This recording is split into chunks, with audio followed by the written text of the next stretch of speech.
warahmatullahi wabarakatuh. Saya dengan Sandra Ziva Hendriani dari kelas E5 dengan NPM 101-203-91 dari STIE STEMBI Bandung Business School. Nah, untuk video kali ini saya buat untuk memenuhi salah satu tugas akuntansi manajemen dengan dosen pengampu Ibu Ita Suryanita.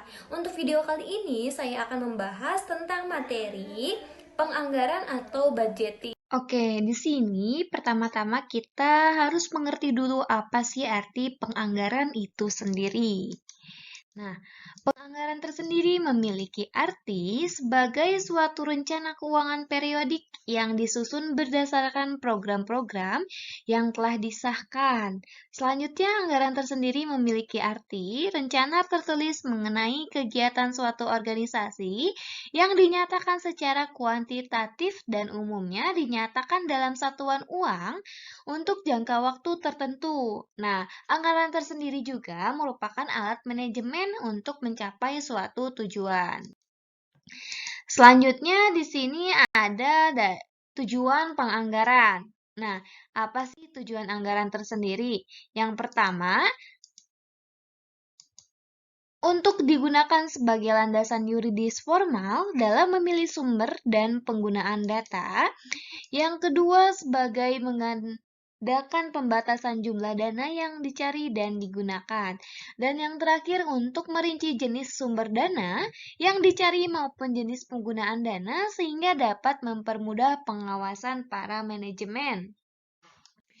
Dan selanjutnya di sini ada faktor-faktor untuk menyusun anggaran. Yang pertama, untuk pengetahuan tentang tujuan dan kebijaksanaan umum perusahaan. Yang kedua, data-data waktu yang lalu. Yang ketiga, memungkinkan perkembangan kondisi ekonomi. Dan yang keempat, pengetahuan tentang teknik, strategi pesaing, dan gerak-gerik pesaing. Yang kelima, yaitu memungkinkan adanya perubahan kebijaksanaan pemerintah. Dan yang terakhir, untuk penelitian pengembangan perusahaan. Selanjutnya, di sini ada manfaat dan kelemahan dari anggaran tersendiri. Nah, yang pertama yaitu segala kegiatan dapat terarah pada pencapaian tujuan bersama. Dan yang kedua, dapat digunakan sebagai alat menilai kelebihan dan kekurangan pegawai.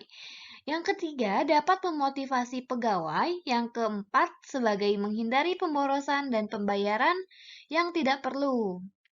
Yang kelima, sebagai sumber daya seperti tenaga kerja, peralatan, dana dapat dimanfaatkan seefisien mungkin. Dan yang terakhir yaitu sebagai alat pendidikan bagi para manajer. Selanjutnya di sini ada fungsi penganggaran. Yang pertama, yaitu fungsi perencanaan. Apa sih fungsi perencanaan tersendiri? Anggaran merupakan alat perencanaan tertulis, menuntut pemikiran yang teliti, dan akan memberikan gambaran yang lebih jelas atau nyata dalam unit dan uang. Yang kedua, sebagai fungsi pelaksanaan. Fungsi pelaksanaan anggaran tersendiri merupakan pedoman dalam pelaksanaan pekerjaan sehingga pekerjaan dapat dilaksanakan secara selaras dalam mencapai tujuan atau laba. Yang terakhir sebagai fungsi pengawasan. Apa sih fungsi pengawasan tersendiri? Fungsi pengawasan anggaran merupakan alat pengawasan atau controlling. Pengawasan berarti mengevaluasi nilai terhadap pelaksanaan pekerjaan. Selanjutnya di sini ada macam-macam dari anggaran. Ada 3 macam anggaran. Yang pertama ada anggaran produksi. Apa sih anggaran produksi tersendiri? Nah, anggaran produksi tersendiri adalah suatu perencanaan secara terperinci yang akan diproduksi selama periode yang akan datang, yang di dalamnya mencakup rencana mengenai jenis, kualitas, jumlah kuantitas, waktu, atau kapan produksi akan dilakukan. Yang kedua, ada anggaran bahan baku, anggaran yang berhubungan dan merencanakan secara sistematis serta lebih terperinci tentang penggunaan bahan baku untuk proses produksi selama periode yang akan datang. Yang terakhir ada anggaran penjualan.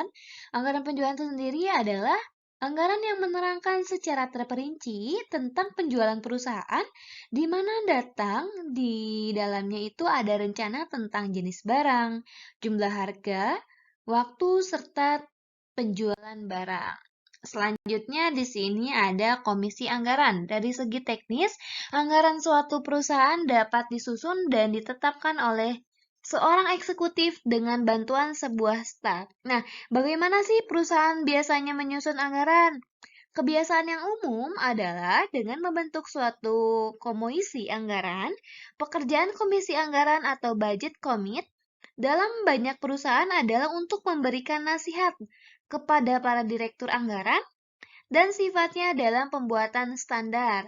Suatu komisi anggaran mungkin akan terdiri dari bagian-bagian terpenting dari tiap-tiap bidang, seperti industri pemasaran, finansial, dan akuntansi.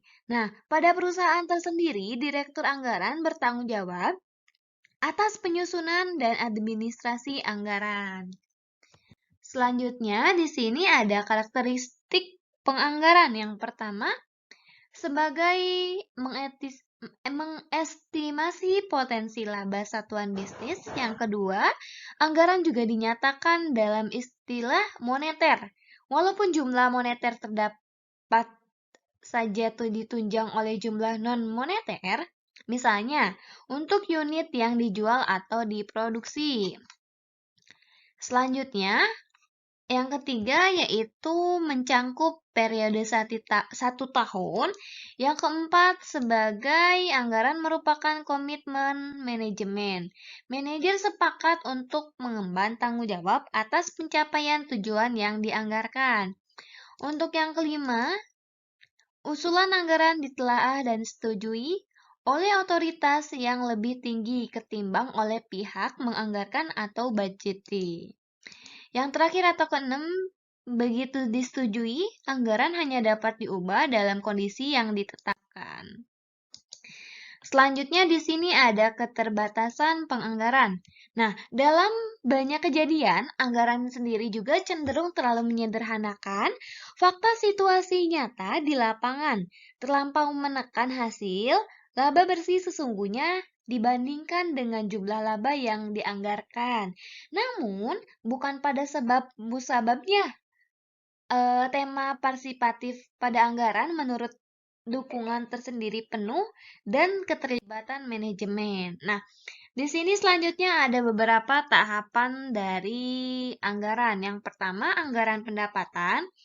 Anggaran pendapatan tersendiri adalah rencana-rencana, maka mereka menyajikan sebelum awal periode operasi. Langkah pertama adalah menganalisis pada pendapatan atau revenue yang dihasilkan pada periode ini dan mengestimasi hasil penjualan terlebih dahulu karena tingkat operasi pabrik dapat beberapa keputusan lain terikat oleh tingkat hasil penjualan yang diharapkan. Dan tahap yang kedua ada anggaran tingkat produksi. Anggaran tingkat produksi tersendiri, setiap estimasi tingkatan hasil penjualan dan penjualan selesai dibuat, estimasi kebutuhan produksi akan mengikuti. Nah, untuk ilustrasi adalah anggaran untuk menentukan berapa banyak unit dari tiap-tiap produk agar dihasilkan dalam suatu periode. Dan yang ketiga ada tahapan anggaran harga pokok barang yang dijual.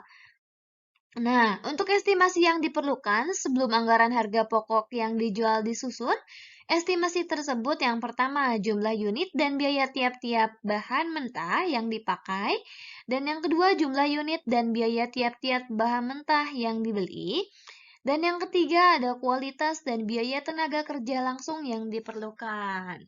Oke, mungkin sekian untuk materi anggaran yang saya sampaikan. Adapun kesimpulan dari materi yang telah dibahas, yang pertama, menurut Garrison, Naren, and Brower, tahun 2007, anggaran tersendiri adalah rencana terperinci tentang perolehan dan penggunaan sumber daya keuangan dan sumber daya lainnya selama suatu periode waktu tertentu. Dan anggaran tersendiri merupakan perencanaan yang rinci untuk masa depan yang akan dinyatakan secara kuantitatif dan lebih spesifik memperlihatkan bagaimana sumber daya dapat dan digunakan pada periode tertentu dengan dengan mengidentifikasi tujuan dan tindakan yang diperlukan untuk pencapaiannya tersendiri. Oke, sekian dan terima kasih untuk video kali ini dan mohon maaf apabila ada salah kata yang diucapkan. Semoga video yang disampaikan bisa bermanfaat untuk kalian semua. Assalamualaikum warahmatullahi wabarakatuh.